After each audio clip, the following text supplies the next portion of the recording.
Hello friends, नमस्कार, आदाब और सत श्री अकाल। मेरा नाम संजय है और इंडियन रिएक्शन में आपका स्वागत है। उम्मीद है दोस्तों आप सब लोग ठीक होंगे। और आज हम जिस वीडियो पे रिएक्शन देने वाले, वीडियो पाकिस्तानी मीडिया पे होने वाला है। पाकिस्तान के जो मिनिस्टर है फवाद चौधरी, जो हमेशा रॉकेट पे बैठ के चांद के चक्कर लगा के आ जाते हैं, और वहाँ के जो एक्स स्पीकर थे पार्लियामेंट के, उन्होंने भी कुछ ऐसे बयान दिए। उसके बाद पाकिस्तानी मीडिया में पूरा हड़कंप मच गया है। तो वीडियो पे जाने से पहले अगर आपने चैनल को सब्सक्राइब नहीं किया है तो प्लीज़ चैनल को सब्सक्राइब करें, वीडियो को लाइक करें, साथ में बेल आइकन का बटन है उसको प्रेस करिए, और इंस्टाग्राम का लिंक डिस्क्रिप्शन में, वहाँ पे भी जाके फॉलो कर दीजिए। तो पहले वीडियो देख लेते हैं, बातें उसके बाद में कर लेंगे। Let start. और अभिनंदन की क्या बात करते हैं। मुझे याद है शाह महमूद कुरैशी साहब उस मीटिंग में थे जिसमें प्राइम मिनिस्टर साहब ने आने से इनकार कर दिया और चीफ ऑफ आर्मी स्टाफ तशरीफ लाए। पैर कांप रहे थे, पसीने माथे पे थे, और हमसे शाह महमूद साहब ने कहा, फॉरेन मिनिस्टर साहब ने, कि खुदा का वास्ता है अब इसको वापस जाने दें, चूँकि 9 बजे रात को हिंदुस्तान पाकिस्तान पे अटैक कर रहा है। वो कोई हिंदुस्तान ने अटैक नहीं करना था, कुछ नहीं होना था, सिर्फ घुटने टेक के अभिनंदन को वापस भेजना था। कि स्पीकर जनाब शाह महमूद कुरैशी साहब की टांगें कांप रही थी, कह रहे थे हिंदुस्तान हमला कर रहा है। हमने हिंदुस्तान को घुस के मारा है जनाब स्पीकर वहां पे। और पुलवामा में जो कामयाबी है, पुलवामा में जो हमारी कामयाबी है, वो इमरान खान की क़यादत में इस कौम की कामयाबी है। उसके हिस्सेदार आप भी सब हैं, उसके हिस्सेदार हम भी सब हैं। और जिस तरीके से आप आके ये बातें करें और आप कहें, ये वो फख्र है ऑर्डर प्लीज, जो कि हमारी ऑर्डर इन द हाउस। आपने सबसे पहले घबराना नहीं।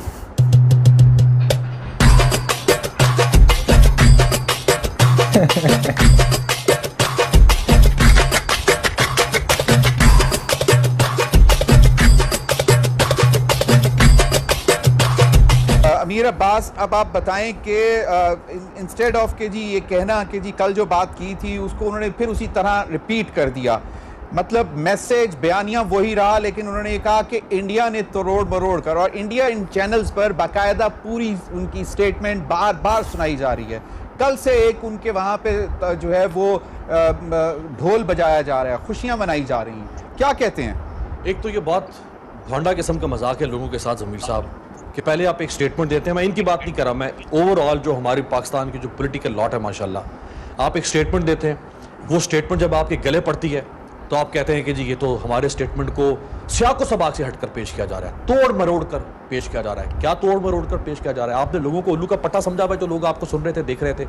आपने फरमाया अयाज सादिक साहब कि आर्मी चीफ और शाह महमूद कुरैशी जब आए तो उनके पाँव कांप रहे थे और उनके माथे पर पसीना था। इसमें कौन सा सियाको सबाक बदल गया है? इसमें किसने तोड़ मरोड़ कर पेश किया आपके बयान को?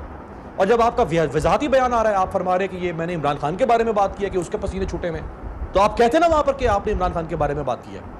एक तो आप गलत बात कर रहे हैं, और फिर आपके अंदर इतना हौसला नहीं, इतना करेज नहीं है आपके अंदर कि आप डट जाए कि हाँ मैंने जो कहा है मैंने कहा है, ठीक है, जो करने आप कर लो। और अगर आपको एहसास है कि आपने गलत कहा है और आप उसकी वजाहत दे रहे हैं, तो आप में इतनी शर्म होनी चाहिए, जो ख्वाजा आसिफ साहब ने कहा है कि कोई शर्म होती है, कोई हया होती है। आप कौम के सामने कहते हैं कि भाई मुझसे गलती हो गई, इंसान हूं, खता का पुतला हूं, स्लिप ऑफ टंग हो गया है, मैं अपने अल्फाज वापस लेता हूं। ये बात मैं बिल्कुल इंडोर्स करती हूँ। कोई सियाको सबाक से हटकर कोई बयान नहीं दिया गया। कल से ये सिलसिला चल रहा है जो इंडियन मीडिया इनकी पूरी स्टेटमेंट को प्ले अप कर रहा है। मतलब ये पीटीआई की गवर्नमेंट पर तो सटायर नहीं है ना, ये तो बेसिकली रियासत पाकिस्तान पर एक सटायर है। आप अल्लाह का खौफ करें कि कितनी बड़ी अचीवमेंट थी कि पूरी दुनिया उस अचीवमेंट को पाकिस्तान की सराह रही है, और पाकिस्तान के अपने सियासतदान, पाकिस्तान के अपने farmer speaker of national assembly इस किस्म की बात कर रहे हैं। उस पूरी इतनी बड़ी अचीवमेंट को आपने जीरो आउट कर दिया कि जैसे वो कुछ भी नहीं था। जहार भाई, ये जो है ये वजह क्या लगती है आपको कि मतलब इस वक्त खासतौर पर अपोजिशन में, खासतौर पर पीएमएलएन भुखलाई हुई है, परेशान है, जो एपीसी के से एक जन्म लेती है पीडीएम, उसका बयानिया स्पेसिफिकली पीएमएलएन का, आपको उसके पीछे वजह क्या नजर आती है, लगता क्या है? आप दोनों फ्रीकैन घबराए हुए हैं, जो हुक्मरान हैं वो भी घबराए हुए हैं, जो अपोजिशन में बैठे हैं वो भी घबराए हुए हैं। दोनों की घबराहट, अगर सारा दिन की प्रोसीडिंग सुन लें आप असेंबली की और सिलेक्टिव ना सुने तो हमें साफ नजर आएंगे। अच्छा, घबराहट दोनों तरफ है। इफ्तिखार, अगर नहीं है तो आज पुलवामा की बात जिस तरीके से की गई है उसको भी तो जरा ज़ेरे बहस रखें ना। नहीं बिल्कुल आपने, लेकिन probably that was slip of tongue, but you don't expect from a sitting minister. Pulwama की statement by a federal minister on the floor of the house was a slip of tongue. चलें नहीं, पोल खुल रहे हैं तो मैंने कहा it shouldn't have, मतलब ये होना नहीं चाहिए। शॉर्ट कमेंट, पहले जो बात हो रही थी, देखिए हम ये दावा कर रहे थे कि पाकिस्तान की फौज दुनिया की बेहतरीन फौज है, पाकिस्तान की एयरफोर्स दुनिया की बेहतरीन एयरफोर्स में से एक है और हमने उनके 2 जो तैयारे हैं उनको हिट किया, दोनों फाइटर जेट थे MiG-21। हमने उनके पायलट को POW यानी प्रिजनर ऑफ वॉर के तौर पे अपने पास रखा।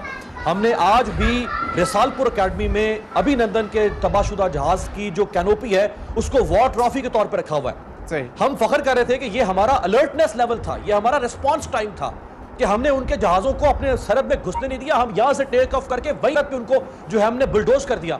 लेकिन हमारे साबिक कौमी असम्बली के स्पीकर ने हमारी ताकत को बुलडोज कर दिया कि हम पांव पकड़ के पसीने छूटे हुए थे, हमारी हवाइयां उड़ी हुई थी, हमारे पांव के नीचे से जमीन निकल गई थी कि कहीं भारत हमला ना कर दे, और हमारी फौज, वज़ीर आज़म सब कह रहे हैं कि जी अपना बंदा वापस ले जाओ। तो आपने तो 1.5 साल की रियासत पाकिस्तान के सारे बयाने को मलिया मेट कर दिया। आज हमें अपने आप से शर्म महसूस हो रही है क्या कि हम इतने कमजोर, इतने नातवा, इतने नहीफ लोग थे। ये पहले अगर फवाद चौधरी साहब की बात कर लें तो फवाद चौधरी साहब इतने कम फहम आदमी नहीं है, समझदार आदमी है। वो जो बात करते हैं वो समझदारी से करते हैं, उन्हें मामलात की हसासियत का भी इल्म होता है बड़ी अच्छी तरह कि किस मामले पर क्या कहना चाहिए। अब जो भी उन्होंने कहा उस पर एक तूफ़ान मचा हुआ है इंडिया में। खैर, मैं इंडियन मीडिया की बात को जो है वो इतनी वज़न भी नहीं देती क्योंकि दुनिया में उस मीडिया की कोई इतनी हैसियत नहीं, लेकिन हाँ, भारत उस बयानिए को इसलिए हमारे लिए मुश्किल है कि इस वक्त हम FATF की ग्रे लिस्ट में हैं और एक वफाकी वज़ीर उठकर जब ऐसी बात करें और फ्लोर ऑफ द हाउस करें और घुस कर मारा, इसका तो मतलब ये वैसे तो एक इंडियन डायलॉग था, अगर जहाँ तक मुझे याद है, जो किसी इंडियन मूवी में इस्तेमाल हुआ था। ये हमारा तो मौक़िफ़ ही नहीं है, लेकिन अगर उन्होंने ये कह दिया है, अब फिर इस पर शाह महमूद कुरैशी साहब का कोई ना कोई रोल बनता है। जब अभिनंदन जो है यहाँ से गया, उस दिन ये तमाम बातें जो है ये सब एंकर्स जो है ये डिस्कस कर रहे थे अपने शोज़ पर। अगर आपको याद हो कि क्या प्रेशर था, सिविल हुकूमत प्रेशर में आ गई। जब अभिनंदन पकड़ा गया, अब हम ये पूछते हैं कि इसमें हमें मिलिट्री का रोल साफ नज़र आ रहा है, हमें उस पर कोई शक है। हमें इसमें सिविल हुकूमत की क्या मामलात हैं वो पूछने का हक रखते हैं। मुझे याद है उस दिन ये जो आपके सरबराहान की मीटिंग्स हुई और ज़रदारी साहब भी उस मीटिंग का हिस्सा थे। उस चीज़ शाम में उनसे मुलाकात हुई तो मैंने उनसे पूछा कि सर ये मतलब इस तरीके से क्या बात करें। उन्होंने मुझे कहा कि बिल्कुल हम कौम और हुकूमत के साथ खड़े हैं, इस मामले पे कोई सियासत नहीं होगी। लेकिन अब मामला ये है कि सिविल हुकूमत ने वाकई उसको रिहा किया, 48 घंटे के अंदर बहुत इज्जत के साथ नए कपड़े पहन के वो बॉर्डर पार कर गया। अब 2 मामलात हैं, एक है कुलभूषण एक जासूस है जिसको पकड़ा गया और उस पर मुकदमा साबित होना है। ये आदमी वो है कि जो जहाज में बम बांधकर हम पे बम बरसाने आया। अब ये एक एक्ट ऑफ वॉर है डॉक्टर साहब। अब अगर ये बात, इतना बड़ा इल्ज़ाम एजाज सादिक साहब किस पे लगा रहे हैं, शाह महमूद कुरैशी साहब पर। और मुझे याद है उस दिन ये भी खबरें गर्म थी कि पाकिस्तान के कई शहरों को इंडिया ने टारगेट पे लिया हुआ था। अगर ये मामलात सही हैं या गलत हैं, मैं सिर्फ ये कहती हूँ कि शाह महमूद कुरैशी साहब को DG ISPR की स्टेटमेंट की क्या ज़रूरत है। सिविल हुकूमत अपना बयानिया दे, सिविल हुकूमत अपना मौक़िफ़ दे। शाह महमूद कुरैशी साहब का आज भी मैं देख रही थी, उनका DG ISPR ने कह दी वो काफ़ी है। तारीख़ का बड़ा वाक़या था, उसमें बहुत सी बातें हैं और भी सवालात हैं। अभी जो हो रहा है कुलभूषण का, वो भी हमारा पूछने का हक़ है। उस दिन आपको याद होगा कि वज़ीर आज़म साहब खड़े हुए और खड़े होकर उन्होंने कहा कि क्या मैं भारत पे हमला कर दूँ, क्या चाहते हैं, आपको याद है। और फिर सुषमा स्वराज ने एक थ्रेट किया, एक ट्वीट की और कहा कि पाकिस्तान ने ना छोड़ा तो संगीन नताइज होंगे। और उसके बाद अभिनंदन के लिए वज़ीर आज़म साहब उठे हाउस में और उन्होंने आउट ऑफ टर्न खड़े होकर कहा कि मैं इसको छोड़ता हूँ। तो बात यह है डॉक्टर साहब, सवालात तो होते हैं, सवालात हुकूमत का तो काम ही सवालों का जवाब देना है। और ये तो भी बहुत छोटे मामलात हैं, ये अभिनंदन वगैरह। जब ये हुकूमत करीबन अपनी टर्म ख़त्म कर रही होगी या ये नहीं होंगे, तब आप सोच नहीं सकते कि क्या क्या मामलात आएंगे और क्या क्या सवालात उठेंगे। लिहाजा सवालों को माइंड नहीं करना चाहिए। बात यह कि हम तो उस वक्त भी कहते थे कि अपनी इज्जत कराएं वजीर आजम साहब, आप इस वक्त वजीर आजम पाकिस्तान की कुर्सी पे बैठे हुए हैं, मत मिस्ड कॉल मारे मोदी को, हमने तो कहा था। और उनका खैर सगाली का जज्बा डॉक्टर साहब दो तरफ से होता है। खैर सगाली कभी भी डिप्लोमेसी में एक तरफा नहीं होती कि हम खैर सगाली करें और वो हमें जो है आकर जारियत भी कर जाएं, हमारे बॉर्डर्स भी क्रॉस कर जाएं और हमें जंग की धमकी भी दें। आप ये कहें कि फवाद चौधरी साहब से पूछें कि आपने ये बात क्यों की। फवाद चौधरी साहब की बात की बहुत सीरियस डिफेंस इम्प्लीकेशंस हैं। फवाद चौधरी साहब का बयान हमारे खिलाफ फैटफ में इस्तेमाल हो सकता है और इस वक्त इंडिया उस पर धमाले डाल रहा है। डॉक्टर साहब ये भी तो हमारे पूछने का हक है कि ये आप क्यों खुश हो रहे हैं। सारा वक्त जब आप ऑपोजिशन के या किसी भी मुखालिफ के बयानिए को एक दुश्मन से जोड़ते हैं तो वो जो है किसी एक वक्त ऐसा आता है कि वो उलट के आपके अपने गले में आता है। आपको याद है कि इसी तरह इन्होंने जब फैज़ाबाद धरने में कहा था हम जाके वहाँ बैठ जाएंगे और फिर आपने देखा कि किस तरीके से कत्लो गारत हुआ, किस तरीके से PMLN के इंटीरियर मिनिस्टर को गोली लगी और फिर किस तरीके से इनकी हुकूमत ने दोबारा वही जो है नाग में सर उठाया। लिहाजा मैं ये कहती हूँ कि आप अपने सवालात का जवाब दें और आप अकाउंटेबल हैं। और ये सवालात अभी तो थोड़े हैं, अभिनंदन नहीं, अभी तो फॉरेन फंडिंग है, उस पर भी सवाल उठाए जा सकते हैं, उसका भी कुछ होने वाला है सुनना है। तो ये बहुत से सवालात हैं कि क्यों भारत फंडिंग कर रहा था PTI। तो फ्रेंड्स ये था वीडियो। वहाँ के जो दोनों पार्टीज़ है, अपोजिशन और जो रूल कर रही वो पार्टी, उनमें इतना कुछ अभी दरार पड़ चुकी है। और ये दरार सिर्फ दोनों पार्टियों के बीच नहीं, आर्मी और जो अपोजिशन है उनके बीच में भी है।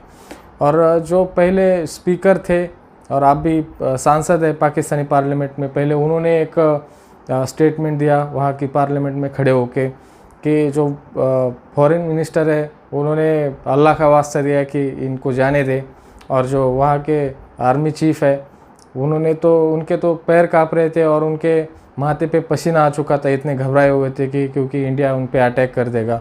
और जो यहाँ पे एंकर थे और कुछ गेस्ट थे टीवी डिबेट में, उनकी आप बात सुनेंगे तभी आपको ये बात समझ में आएंगे कि वो जश्न मना रहे थे उस चीज़ का और वो उनकी जीत दिखा रहे थे पूरे उनके पाकिस्तान के लोगों को। पर जब रियलिटी सामने आई तो आप वो बोल रहे कि हमें खुद पे शर्म आ रही है इस चीज़ की। तो इनका जो हिस्ट्री पढ़ाने का, पाकिस्तानी लोगों को जो हिस्ट्री पढ़ा रहे हैं, अगर वो बाकी देशों के किताबें उठा के जो पाकिस्तानी लोग पढ़े इन हिस्ट्री को, जो पीछे हुआ है सब कुछ, तब भी उनको शर्म ही आएगी, उनको कभी फ़क्र नहीं होगा पाकिस्तानी होने पे। क्योंकि जो पाकिस्तान के लोगों को पढ़ाया जाता है वो पूरा डिफरेंट है। जो बाहर हुआ है, जो पाकिस्तान के साथ हुआ है, उसका डिफरेंट है। मैंने पहले एक वीडियो में कहा था कि अगर 71 की वार में बांग्लादेश नहीं बनता, इंडिया सिर्फ पाकिस्तान को हरा के या पाकिस्तान अपनी हार मान लेता और अपनी फ़ौज को वापस, मिलिट्री को वापस बुला लेता, बांग्लादेश नहीं बनाता, बांग्लादेश पाकिस्तान में ही रहने देता, तो श्योर ये चीज़ है कि आज पाकिस्तान 71 की वार को भी खुद की जीत ही बताता। और जो जवान उनके 93,000 जवानों ने सरेंडर किया था, उस पे भी अभी बहुत कुछ पाकिस्तानी जो जर्नलिस्ट है उनके बातें आप सुनेंगे तो आप हंस के लोटपोट हो जाएंगे। मतलब उनका जो माइंडसेट है और वो लोगों का माइंडसेट, जो नौजवान है, जो यंग लोग हैं पाकिस्तान के, उनका जिस तरीके से झूठ पढ़ा के उनको बचपन से झूठ सुना के ब्रेन वॉश कर देते। रियलिटी दिखानी चाहिए, रियलिटी बतानी चाहिए। अगर पाकिस्तान के साथ जो हुआ है, पाकिस्तान ने जो गलत चीज़ें की है, वो उन्होंने सबके सामने बतानी चाहिए। अभी पाकिस्तान उठ के फ्रांस को बाइकआउट करने चला है, तो मुझे नहीं समझ में आता कि यहाँ पे फ्रांस को बाइकआउट करके पाकिस्तान को क्या मिलेगा। हाँ, फ्रांस को बाइकआउट नहीं करते तो शायद पाकिस्तान फ्रांस से कुछ ना कुछ मिल जाता है इनको। और सबसे गंदी बात है इन लोगों की कि हर चीज़ को जब ये दिखाने की कोशिश करते, बड़ा चढ़ा के दिखाने की कोशिश करते। पाकिस्तान में सबसे बड़ा जो अभी ब्लंडर हुआ था, उनकी जो पंजाब रेजिमेंट है उसको लेके, जो उनके बलोच रेजिमेंट है, सिंध रेजिमेंट है, सब LOC पे उनकी तैनाती थी, पर कभी जो पंजाब रेजिमेंट है उसकी तैनाती वो नहीं करते थे। वो पाकिस्तान में बहुत बड़ा मुद्दा बन चुका था। तो अभी पाकिस्तान की जो पंजाब रेजिमेंट है, जो वहाँ पे फूट ना पड़ जाए आर्मी में, इसकी वजह से उन्होंने उसके भी डिप्लॉयमेंट कर दी है। और जो सबसे बेवकूफ़ आदमी है पाकिस्तान में, तो बेवकूफ़ ऑफ द ईयर किसी को आप हर साल देने की ट्रॉफ़ी देने की घोषणा करते तो फवाद चौधरी को जाएगा। क्योंकि वो आदमी पागल है, उसकी बात ही नहीं करते। वो इस तरीके के गिरा हुआ इंसान है, उसको ऐसा लगता है कि जो 40 लोग मरे थे पुलवामा अटैक में, जो सोल्जर्स मरे थे, वो उनकी उपलब्धि है। अगर आप भाड़े के टट्टू लेके, टेररिस्ट लेके मारेंगे तो वो आपकी उपलब्धि है। तो आपसे गिरा हुआ इंसान इस दुनिया में कोई नहीं है। तो फ्रेंड्स, ये था वीडियो, आपको कैसा लगा मुझे कमेंट बॉक्स में ज़रूर बताइए। मिलते हैं अगले वीडियो में, तब तक अपना ख्याल रखें। जाते जाते चैनल को सब्सक्राइब करें, हो सके उतना शेयर कीजिए और इंस्टाग्राम पे भी फॉलो करिए।